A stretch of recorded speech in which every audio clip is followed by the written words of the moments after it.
This 10-year-old garden is cottage out the front, which ties in really nicely with the house. And out the back, there are plenty of native features which connect it to its natural bush surrounds. I'm Chloe from Been There Dug That. Let's go behind the garden gate.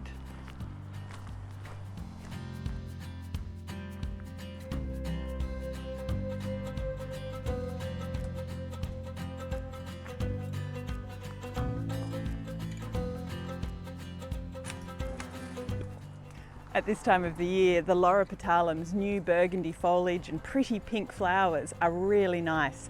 And these have all been clipped into a roundish shape to give them a touch of formality. Welcome to Warrandyte, an outer northeastern suburb of Melbourne along the banks of the Yarra.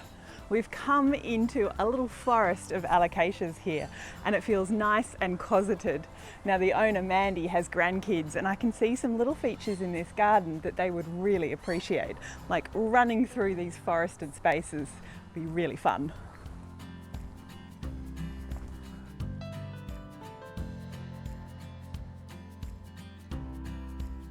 Built in 2014 as a collaboration between Semken Landscaping and Vivid Design, this garden harmoniously blends formal features like these rock walls and clipped hedges with understory bush plantings.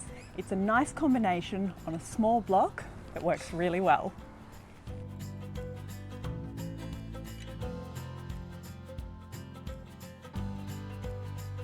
The lower shaded canopy continues here in something I've never seen before. This is a corymbia grove. There's about 6 or 7 corymbias planted in here tightly, and they've been pruned to 1 or 2 stems each to create a lovely canopy above. When in full bloom, this would be a canopy of red blossom, but at the moment it's the gum nuts and this really gnarly bark that are the standout feature.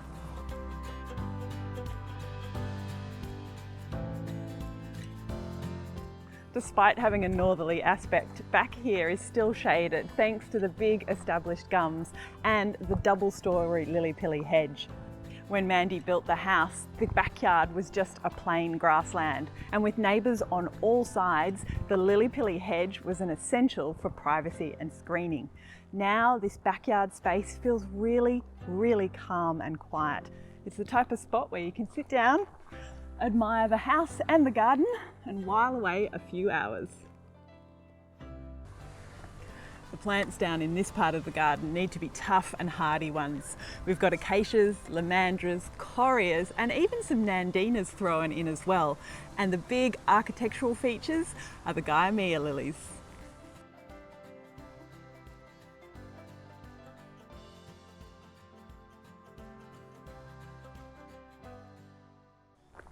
This crushed rocked path and the crazy paving edging is consistent throughout both the front and the backyard, which is a nice way of connecting the two spaces together. Now you might notice a bit of a gap in the garden over here, and that's because in some recent windy weather, a tree branch came off one of the gums and completely destroyed the plants beneath. But that's okay, it's opened up a spot for some new planting. You'll notice that the correas down here have been clipped to round shapes, and that's a really nice way to make Aussie native plants have a little bit of a formal edge to them.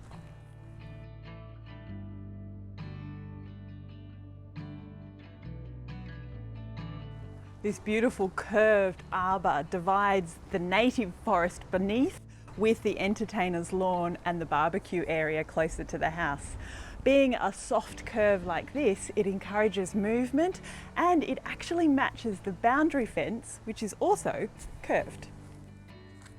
The main plant over the arbor is an ornamental grapevine, but there's also some Boston ivy creeping in, and this would look incredible in autumn when all the leaves change, but it also provides a touch of shade when they're completely in leaf over summer.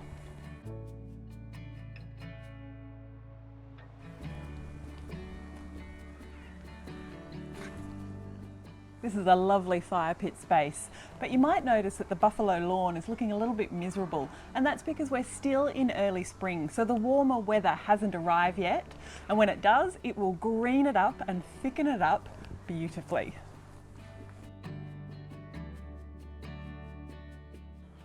The stone used in this curved wall is from South Australia. It's the Wisto stone, and its lovely earthy tones tie in really nicely with the bush surrounds.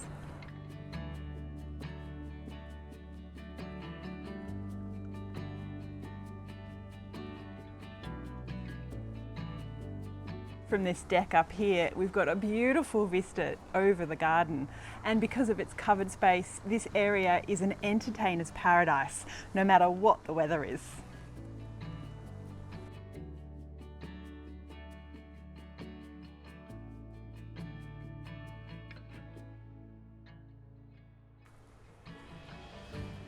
This garden feels so at peace and settled in its landscape, and I think a lot of that has to do with the hard landscaping.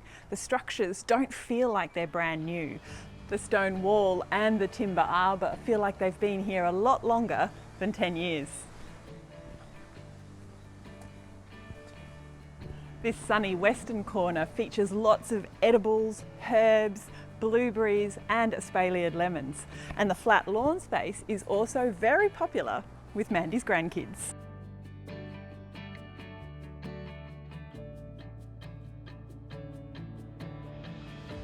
Wow, these crab apples are buzzing with bees thanks to all that blossom. This is a really nice little garden bed on the side of the lawn. It's quite formal with the 2 crab apples, the sculpture in the middle and the espaliered olive at the back, but I particularly love the underplantings. We've got some baby bays, some society garlic, lamb's ears and a prostrate rosemary across the front. It's really pretty. And this curved path leads us round the side of the house and back around to the front garden. Through the lovely little white gate, and we're back into the cottage front garden. Now you might notice that this crepe myrtle in front of me has been really heavily pruned, and that's because the Semkins landscaping team who do the maintenance here say that they find if they give it a really hard prune, it bursts up with even more flowers. And speaking of flowers, with the sun on it, we can't miss this spectacular feature tree in the front yard. This is a Cercis forest pansy, and I just love its dainty little flowers that occur along the stems and even the branches. And beneath it, there is a little meadow of violets.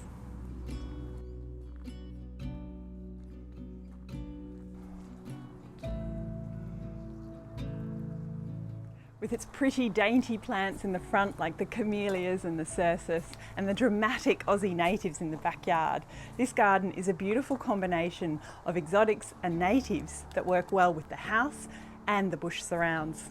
I hope you've enjoyed this walk around. Please let me know in the comments below which was your favourite part.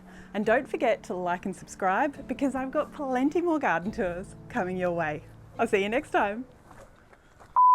I've completely forgotten what I was going to say. Arbor is a... And this in autumn. This is a lovely dedicated fire spit. I can't talk now. This that's a new... This sunny western corner. I hit my leg. And the espaliered. And the